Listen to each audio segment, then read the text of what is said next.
Welcome to Lesson 4.8. That's Topic 4, Lesson 8.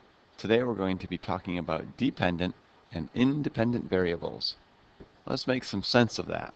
So, first off, we already know what variables are. They're things that can vary or change.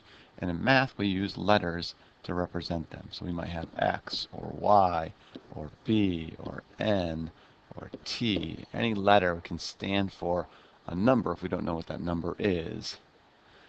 And then we'll go back to our English language arts to make sense of the rest. Dependent has that root word depend in it. And then we have independent, which means kind of by yourself. So if we had our Declaration of Independence to separate from England. So the dependent variable depends on the independent variable. Okay, one depends on the other. The independent one doesn't depend on a dependent one. So if I asked you, for instance, what is the temperature out based on the time of day, the time of day is independent of the temperature.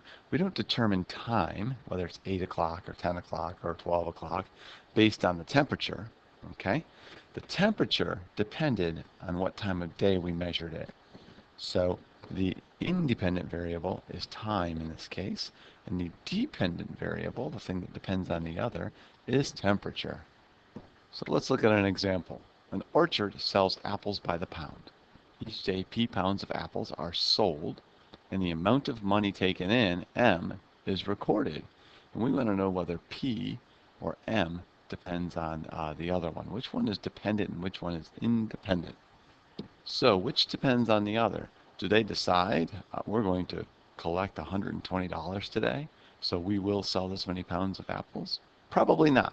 Probably they sell as many pounds of apples as they can, and that determines how much money they collect. So the money collected depends on how many pounds of apples they sold, which makes it the dependent variable, which makes the pounds of apples the independent variable.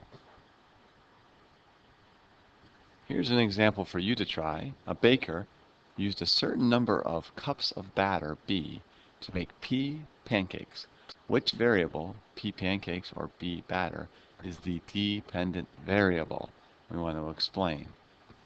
So take a try at this. Don't think too hard about it. You probably can wrap yourself around in some crazy logic. But does the number of pancakes you make depend on how much batter you have?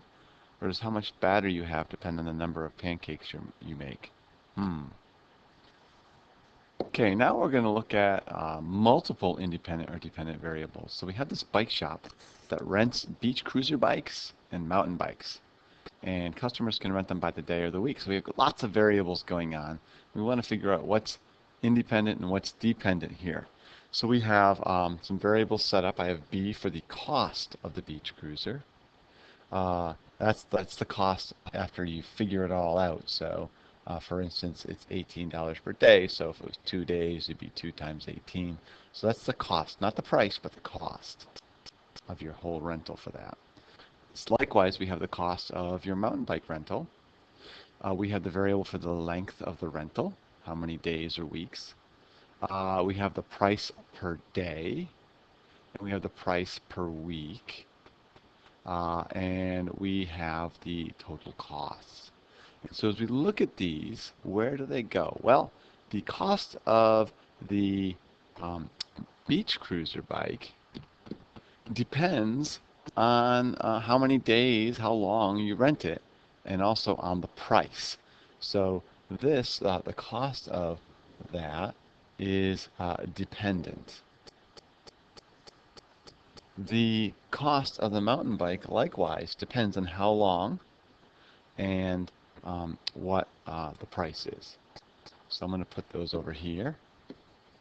The length of the rental, that's independent of the price or whatever. So you want it for 1 day, 2 days, 3 days, that's going to be independent.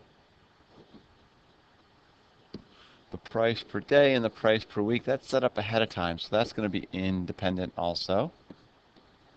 And your total cost, that depends on a lot of things. It depends on how many bikes you rent, what kind of bikes, and how long.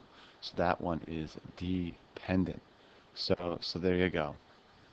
Here's one for you to try. Jenna wants to rent a mountain bike by the week. We want to identify the independent variables that affect the total rental cost. We want the independent ones. Okay. And here's some straight up practice. Identify the independent and dependent variables that you see in each situation. Take a crack at it, and we will talk about it in class. Have a great one.